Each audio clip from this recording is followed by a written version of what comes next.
जानता है कि कर्म करने पर उसका अधिकार है, लेकिन वह चिंतित क्यों होता है, वह दुखी क्यों होता है अपने भविष्य के परिणामों के लिए, अतीत के हुई घटनाओं के लिए। इस शब्द को समझना इतना आसान नहीं है, इस सूत्र को समझना इतना आसान नहीं है। इसी कारण कृष्ण को पूरी गीता 18 अध्याय और 700 श्लोकों के रूप में सुनानी पड़ी। कर्म करने पर हमारा अधिकार है, हम यह जानते हैं, लेकिन फिर भी हम दुखी हो जाते हैं अपने भविष्य के लिए, अपने कर्मों के लिए, अपने हर कार्य के लिए। लेकिन कृष्ण फिर कहते हैं कि कर्म फल की चिंता तुझे नहीं करनी है, उस पर मेरा अधिकार है, अर्थात परमात्मा के हाथ में है।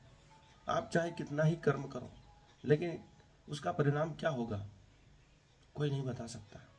इसलिए हमें उसकी चिंता भी नहीं करनी चाहिए। जो हमारे हाथ में है हमें सिर्फ उसी की चिंता करनी चाहिए, चिंता भी नहीं करनी चाहिए, चिंतन करना चाहिए। और उसको इस प्रकार से करना चाहिए कि हमें भविष्य की कोई याद भी न रहे, न भूत की कोई चिंता रहे।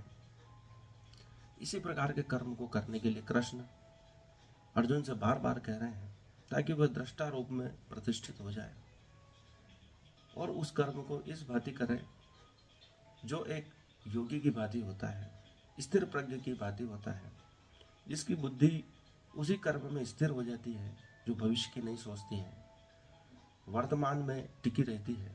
ऐसे कर्म की बात कृष्ण अर्जुन से कह रहे हैं। और इसी प्रकार का कर्म सभी व्यक्तियों को करना चाहिए, ताकि उसका अधिकार कर्म पर ही रहे, उसकी चिंतन व्यवस्था वर्तमान कर्म पे रहे, परिणामों पे न रहे। यदि कर्म करने में ही अगर आपको आनंद आ रहा है, आप धर्मानुसार कर्म कर रहे हैं, तो आपको भविष्य की कर्म फल की कभी चिंता नहीं हो।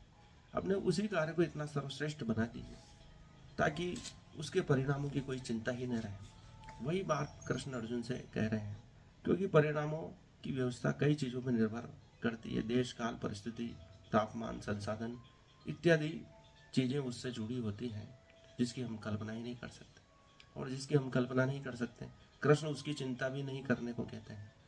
वह जो तुम कर सकते हो उसी के बारे में समग्र रूप से चिंतन करने के लिए अर्जुन से कह रहे हैं, जो सभी भविष्य के और भूतकाल के व्यक्तियों पर भी लागू होती है, कि हम उन चीज़ों की चिंता करते हैं जो हमारे हाथ में नहीं है, जबकि कृष्ण कह रहे हैं कि तुम्हारा हाथ में है, उसकी तो चिंता कर लो।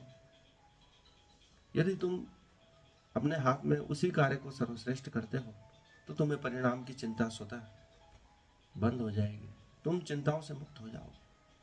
यही कृष्ण की गीता का रहस्य है। धन्यवाद। आज के लिए इतना ही। इस वीडियो को लाइक करें, चैनल को सब्सक्राइब करें। धन्यवाद।